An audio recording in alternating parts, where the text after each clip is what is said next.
In the viewfinder and monitor section, we want to take a look at the options for viewing, information screens, and some of the controls for turning things on and off. So the camera has an electronic viewfinder and an LCD monitor for framing up your subject. I prefer the EVF in most situations because it gives you an extra point of contact with your head, allows you to hold the camera a little bit more stable. Now the camera will automatically switch back and forth between the two, whether your eye or something else is up against the viewfinder. So there's an automatic sensor in there for that. Now, if you want to manually force on the EVF or the monitor on the back of the camera, you can do so in setup menu number 3. Now there is 2 different auto modes, and to kind of help you see the difference, let me show you exactly what's going on between these two. So when you have the monitor turned out like this, let me dive into setup menu number 3 so we can see exactly what mode we're in right now. And so in this case, we are looking for the screen viewfinder display here. So you can see we are in auto 1, only the screen. So when we have the screen open, if we put our eye up to the viewfinder, the screen only stays on. If we turn this to auto 2, and we have this open and we want to take a look through the viewfinder, it switches and turns the viewfinder on. Don't know that you can see it, but you can clearly see that this one is turning off here. So if you like to have this open, but then occasionally want to put your eye through the viewfinder to get a closer look, you want to have this on auto 2. And if you always want to have it on and not have your finger accidentally turn it off, then you can leave it in auto 1. That way, if you're working with the camera back here with your hands, it's not constantly flipping this off. And so there are valid reasons for either one of those options in my mind. I've had reason for turning one to auto 1 or auto 2. Depends on how you are really working with the camera, but it's good to have that option built in. Now, if you want, one of the other things that I have found that I sometimes like is to have a custom button that manually changes it from the EVF to the monitor on the back of the camera. You could have one of the buttons on the front of the camera or one of the top ones or any one of the other customizable buttons set to switch between the viewfinder and the screen. And that just gives you a manual switch. If you know that you want it switched at one point in time, that's one of the things that you could customize one of the many buttons on the camera to do. All right, let's dive into the EVF in particular. Got a very good quality EVF here. What I love about it is the size of the viewfinder to look at. Notice how large that eye cup is on the back of the camera. This is the largest of any mirrorless camera I've seen. It's one of the largest I've seen. Now, the area that you're actually looking in is quite a bit smaller in the middle there, but it's a nice big target for you to look at, which is great. The resolution on it in comparison with other cameras on the market, it is very high. It is not the highest, but I don't think that matters too much. It is a very, very good, enjoyable viewfinder through here. I don't think a lot of people are going to notice the difference between one step higher or one step lower, but in any case, it is really quite good. Now, the eye cup on it, as I said, is quite large, which is nice. It has a removable, replaceable eye cup. It's a soft rubber so that it's good against glasses in your forehead and things like that. These things can wear out after time, so you may want to replace them. There should be replacements for quite some time. Now there is an enlarged viewfinder or viewfinder cup, and this is good for people who are working under bright light conditions and they don't want light hitting their eyes or the viewfinder that they're looking through if they have light coming in at unusual angles. Now I haven't tried this large eye cup on there myself, but from the information I've seen, it is going to prevent you from popping the screen out. So you kind of have to choose what's more important, popping the screen out or using this large eye cup on there. And so it is an option, and so it does have some drawbacks in there as well. The viewfinder does have a diopter adjustment to adjust for different vision. So if you wear eyeglasses, you might be able to work with the viewfinder without your eyeglasses.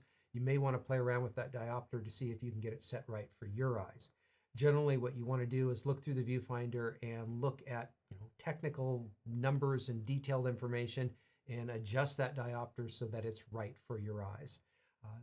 And just a side note, these things do get bumped from time to time, so At some point in the future, if you look through the viewfinder and things don't look right, it may not be your eyes. It might just be the diopter, and you need to adjust for that.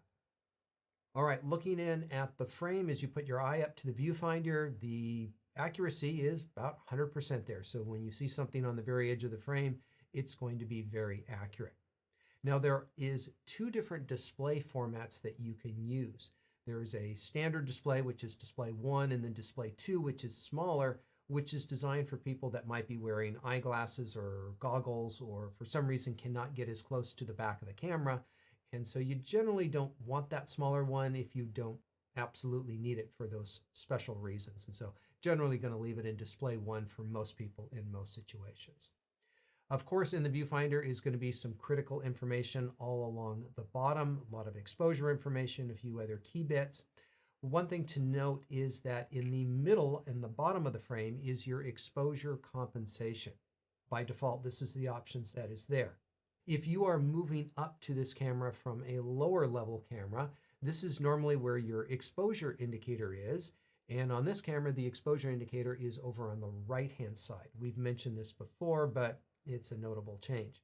And it is actually showing you your ambient exposure as well as your flash exposure if you have a flash hooked up. So if you don't have a flash hooked up, you're not going to see this second indicator. But if you do, that's what that second indicator is for. If you don't like this vertical exposure indicator, I can understand that. It is overlapping on your composition and your frame, and you can't see your frame quite as easily. But it is, as I said before, very handy to separate your exposure information from your exposure compensation information. So I'd encourage you to try leaving it there and try working with it to see if it'll help you get more accurate exposures. But if you want to take it off, you can dive into shoot menu number 9 and turn off the vertical exposure level. Now, one of the nice things about this camera is that when you turn the camera vertically, it can switch the information for you so that you can more easily see what's going on when you are in that vertical format. I really like this. I like cameras that are as easy to shoot in vertical as horizontal. The slight downside to this is that information along the bottom side of the screen is now overlapping your composition and your image that you are shooting. And so it depends on what is most important to you. Generally, I like to have this vertical display on. It does not work real well if you are shooting straight up or straight down. Sometimes the camera can have a hard time deciding what is actually a vertical and what is a horizontal shot in those situations. The focusing frame that you see illuminated somewhere in the display was really going to depend on exactly what's going on. What type of focusing point do you have selected? What focusing mode are you in? Are you in one shot? Or are you in servo? Are you in tracking? Is a face being detected? And so just be aware that there's a lot of different options depending on which mode you are in. By pressing the information button on the back of the camera, remember, you can never hurt anything by pressing the information button. You can cycle through different options as far as how much information is in the viewfinder. Sometimes it's nice to have more and sometimes it's nice to have less. So feel free to just hit that information button to cycle through the different options. One of the options in there is a guide level that lets you know if you're tilting your camera from side to side or pointing it up and down. Generally speaking, this level is pretty accurate. Not super accurate, but pretty accurate. It'll get you very close to the mark, but you'll find that you'll have a little bit of wiggle room and it will still be green for you. And so it's good as a general guide. It may not be absolutely perfect. You may need to use some other reference like one of the grids in a straight line that you are photographing for perfection. Now, if you want to get in and adjust what you see in here, you can go into shoot menu number 9 under shooting info display, and you can choose these 3 different options in the cycle of things that you can toggle through, and you can pick and choose the things that you want to see in there. So it's a great way to customize the viewfinder exactly to what you want to see. One of the options that you can also turn on is the histogram. You can have an RGB histogram or a brightness histogram and of different size. This will overlap onto your image, and so it does take up a little bit of space, but if this is something that you use on a regular basis, it's nice that you can really pick and choose exactly how it shows up in the frame. I love grids in the frame for compositional reasons, for getting the horizon right, for making sure the camera's pointed in the right direction, for knowing something's exactly in the middle of the frame if I need it there, for symmetry reasons. Back in the days of film cameras, I used to buy these grid screens and put them in the cameras that would allow it. This is even better because you can turn it on and off very easy in your grid display options in shoot menu number 9. This is something that, generally speaking, I don't like to have a lot of clutter in the viewfinder. I think that's better for compositional reasons. And it's nice to be able to turn this on and off kind of on a short-term basis. And so it's pretty easy to do. So something to keep in mind and use when necessary. The focusing guide on this camera is fantastic. I love this. When you want to or have to manually focus, there's a guide along the bottom of the frame that will show you in distance where you are focusing, and that's pretty accurate. But it has a really innovative and cool way of using these arrows to tell you which way to focus, whether you're near focused or far focused, and where the best focusing point is. And so this is a really good system, and I found very handy for manual focusing. Now, the frames per second that you are seeing the image through the viewfinder, remember you're looking at a tiny monitor, a TV, and it has its own limitations with resolution and frames per second. Now, the frames per second standard is 60 frames per second. Now, just in reference, there's a lot of older mirrorless cameras that would show you the image at 30 frames per second. So this is already pretty good at its default setting, but you can push it to 120 frames per second. And I always like setting my camera up for the highest performance, best image quality. But when you do that, that does cause extra battery drain on this camera. And it's not something that you're going to see any difference on when you are shooting mostly static type shots. If you are moving the camera around from side to side in sports photography, perhaps, or if you have subjects that are moving very quickly and you want to be able to track those subjects a little bit more easily, then yes, that is the time to move this into the smooth mode. I think for somebody doing more quote unquote general photography, basic photography, portrait photography, where subjects are not moving around that quickly, I think the power saving at 60 frames per second is going to give you a perfectly good viewfinder experience. Test it out yourself if you want to make sure, but I say keep that smooth for really fast action stuff. Now, you probably won't need to make any adjustments with this, but there are controls for the brightness and the color that you see in the viewfinder. Once again, it's a TV or a monitor that might drift in time with brightness. It might become brighter or darker or drifting color a little bit. And if you need to go in and adjust for that, well, there are some parameters to go in there and adjust for it. The brightness potentially might need to be adjusted if you have light streaming in where your eye is looking on the back of the camera. Generally, your eye is going to cover everything up and light leaking in is not going to be a problem. But if it is, you may need to dive into the viewfinder brightness to make an adjustment. All right, so that's everything to do with the viewfinder. Let's talk about the monitor on the back of the camera. This is the highest resolution monitor to date from any manufacturer. Now, my minimum focusing distance is a little bit further now than it was 10 years ago, so I can't get quite as close to see the difference. That higher resolution doesn't make a huge difference, I think, for most people, but it's nice to have better quality at any time. Now, this is a touch screen, of course, so you can use common gestures, as I showed you before in the playback mode, where you can zoom in, and you can do that with live view images as well as many other features on the camera. Now, one of the options you can use here is you can use the touch shutter. So you can use the screen to take a picture with the camera. Let's go ahead and take a look at how this works, because you can turn this on and off right on the back of the camera. So there's a little symbol over here, and it currently says off. So if we want to, let's say, bring up a focusing target here, so we can touch our camera to focus in a particular area, and it will focus there. But it does not shoot a photo unless we want to come around and actually press the shutter release on the camera. All right, now if we change this button over here to the touch shutter enable, you can see there's the off position and there's the on position. The camera will focus and take a photo.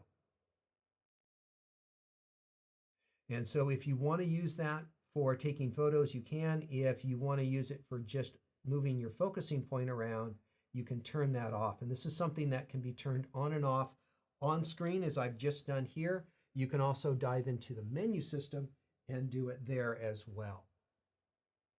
Pressing the info button, once again, cycles through different options on the available screens that you can see. The off position is one that is inherently turned off, so you can't get to that unless you dive into the screen info settings in shoot menu number 9 and you select it. But there's a lot of customizing that you can do in here. Let's go ahead and take a look at what we can do in here. So here's what we have right now. We've got a lot of information. We've got histogram. We've got nothing. Nice clean image there. I like that. We have our quick control screen. We'll be talking about this in an upcoming section. We have a bit of information and we have more information. So let's dive into the menu, and we're going to go into shoot menu number 9. And we're going to go down to shooting info display. And we want to go to screen info settings, which is right here. We're going to press the set button. And we have all of these different options. And I told you that the off is inherently off. So we're going to go ahead and just give that a check mark so I can show you what that is. But as we go through these options, you'll notice that 1, 2, and 3 have info edit screen below them. This is where you get to go edit what's on that screen. So let's hit the info button, and we have little check marks on different things that we can see or not see. So let's say on this first one, all I want is the histogram, all right? So that's the only thing we're gonna get on screen number 1. Now on screen number 2, let's hit the info button. And on this one, I don't need the histogram. Let's see, do I want this extra button information? This allows me to use the touch screen. I kind of like that. Let's see, I don't need this extra information along the side.